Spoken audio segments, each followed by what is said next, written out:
brought you by Silver Pumps and Motors. Top quality और consistent performance के लिए सिर्फ सिल्वर पंप्स नाम याद रखना.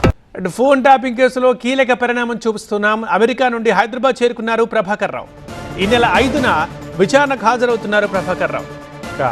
ప్రభాకర్ రావుని ప్రశ్నించనుంది ప్రత్యేక అధికారుల బృందం. 16 నెలల తర్వాత అమెరికా నుండి ఇండియాకు వస్తున్నారు ప్రభాకర్ రావు. ఇంతకుముందు కేసీఆర్ సర్కార్లో ఆయన ఇంటెలిజెన్స్ చీఫ్గా పనిచేశారు. 5న విచారణకు హాజరవుతున్నానని ఈ మేరకు అండర్టేకింగ్ లెటర్ కూడా ఇచ్చారు ప్రభాకర్ రావు. సో 5న విచారణకు హాజరు కాబోతున్నారు.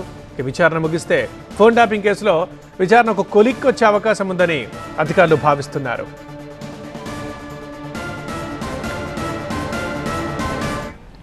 మా బ్యూరో చీఫ్ విజయ్ లైవ్లో మరింత సమాచారం అందిస్తారు. విజయ్, విచారణ ఎప్పుడుంటోంది, ఎలా ఉండబోతోంది? దాదాపు ఫోన్ ట్యాపింగ్ కేసు అనేది ఒక కొలిక్కి వచ్చింది. దాంట్లో భాగంగా ఫోన్ ట్యాపింగ్ కేసులో ఈ మొత్తం వ్యవహారంలో అత్యంత కీలకమైన వ్యక్తిగా పోలీసులు ఏదైతే ఎఫ్ఐఆర్ నమోదు చేశారో దాంట్లో A1గా ఉన్న ప్రభాకర్ రావు గతంలో ఇంటెలిజెన్స్ చీఫ్గా పనిచేసినటువంటి వ్యక్తి. ఆయన హైదరాబాద్ చేరుకున్నారు. 5వ తేదీన ఆయన జూబ్లీహిల్స్ ఏసీబీ ముందు విచారణకు హాజరు కాబోతున్నారు. ఇప్పటికే ఫోన్ ట్యాపింగ్ కేసులో పూర్తి స్థాయిలో ఆయన విచారణకు కూడా పోలీసులు సిద్ధమయ్యారు. ఎందుకంటే ఈ మొత్తం వ్యవహారంలో చివరిగా తేలాల్సింది ఎవరి ఆదేశాల మేరకు ఈ ఫోన్ ట్యాపింగ్ జరిగిన విషయం తేలాల్సింది. కాబట్టి దాంట్లో భాగంగా ప్రభాకర్ రావుని 5వ తేదీన జూబ్లీహిల్స్ ఏసీపీతో పాటు మరికొంతమంది అధికారుల బృందం విచారించింది. కానీ దాదాపు 2024లో జూలైలో ఆయన పైన నాన్ బెయిలబుల్ వారెంట్ జారైంది. దాదాపు గవర్నమెంట్ వచ్చిన తర్వాత 10 రోజులకే ఆయన ఇక్కడి నుంచి అమెరికా వెళ్ళిపోయారు. అమెరికా నుంచి ఆయన తీసుకురావడం కోసం రెడ్ కార్నర్ నోటీస్తో సహా అనేక తరహాలో హైదరాబాద్ పోలీసులు ప్రయత్నించారు. అదే సందర్భంగా ఆయన్ను తనకు అరెస్ట్ చేయొద్దంటూ సుప్రీంకోర్టును ఆశ్రయించడం. సుప్రీంకోర్టులో ఆయన అరెస్ట్కి సంబంధించి ఎట్లాంటి చర్యలు తీసుకోవద్దు, కానీ ఖచ్చితంగా విచారణకు హాజరు కావాలి.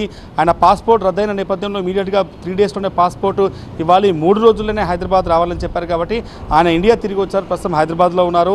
5వ తేదీన ఉదయం 11 గంటలకు ఆయన విచారణకు హాజరు కాబోతున్నారు. ఈ మొత్తం తెలంగాణ రాష్ట్ర వ్యాప్తంగా సంచలనం సృష్టించిన ఈ కేసులో ప్రభాకర్ రావు విచారణ అన్నది అత్యంత కీలకంగా చెప్పుకోవచ్చు. ఎందుకంటే ఈ మొత్తం వ్యవహారం వెనకాల ప్రభాకర్ రావు ఎవరి ఆదేశాల మేరకు చేశారు, ప్రభాకర్ రావు ఆదేశాల మేరకే తాము ఫోన్ ట్యాపింగ్ చేసిన విషయాన్ని కింది స్థాయిలో చాలామంది అధికారులు ఇచ్చే స్టేట్మెంట్స్ ఉన్నాయి. కాబట్టి ప్రభాకర్ రావు ఏం చెప్పబోతున్నారు, ట్యాపింగ్ కేసుని ఆయన ఏ రకంగా ఎదుర్కొంటారన్నది మాత్రం చూడాల్సి ఉంది. కానీ సుప్రీంకోర్టు మాత్రం స్పెసిఫిక్గా చెప్పింది ఆయన పైన ఎలాంటి చర్యలు తీసుకోవద్దు, అరెస్ట్ చేయొద్దు అని చెప్పి హైదరాబాద్ పోలీసులకు చెప్పింది. కాబట్టి సుప్రీంకోర్టు ఇచ్చిన ఆదేశాల మేరకు ఇన్వెస్టిగేషన్ కూడా ఆయన అటెండ్ అవుతున్నారు. కాబట్టి ఇన్వెస్టిగేషన్లో ఆయన ఏ అంశాలను చెప్తారు, ఎందుకంటే రాజకీయంగా పొలిటికల్గా చాలా పెద్ద సెన్సేషన్గా మారినటువంటి ఫోన్ ట్యాపింగ్ కేసులో ప్రభాకర్ రావు విచారణ అనేది అత్యంత కీలకంగా చెప్పుకోవచ్చు.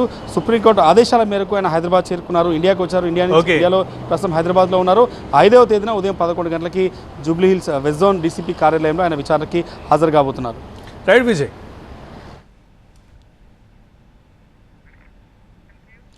తెలంగాణలో సంచలనం సృష్టించిన ఫోన్ ట్యాపింగ్ కేసులో కీలక పరిణామం ఇప్పుడు మనం చూస్తున్నాం. అమెరికా నుండి హైదరాబాద్ చేరుకున్నారు ప్రభాకర్ రావు. ఈ నెల 5న విచారణకు హాజరవుతున్నారు. ఇక ప్రత్యేక అధికారుల బృందం ఆయన్ని ప్రశ్నించబోతోంది. ఈ నెల 5వ తేదీన 16 నెలల తర్వాత అమెరికా నుండి ఇండియాకు వచ్చారు ప్రభాకర్ రావు. కేసీఆర్ సర్కార్లో ఇంటెలిజెన్స్ చీఫ్గా పనిచేశారు. ఇక ప్రభాకర్ రావు రాకతో విచారణతో కొలిక్కి రానుంది ఫోన్ ట్యాపింగ్ కేసు. 2024 మార్చి 10న ఫోన్ ట్యాపింగ్ కేసు నమోదైంది. అప్పటి నుండి అమెరికాలోనే ఉంటున్నారు ప్రభాకర్ రావు. ఇండియాకి రప్పించేందుకు అనేక ప్రయత్నాలు చేశారు పోలీసులు. రెడ్ కార్నర్ నోటీస్ ఇచ్చారు, పాస్పోర్ట్ రద్దు చేశారు. దీంతోపాటు కోర్టు నుంచి ప్రోక్లైమ్డ్ అఫెండర్గా ప్రకటన ఇప్పించారు పోలీసులు. ఇటు ప్రభాకర్ రావుకి జూన్ 20 వరకు డెడ్లైన్ విధించారు పోలీసులు.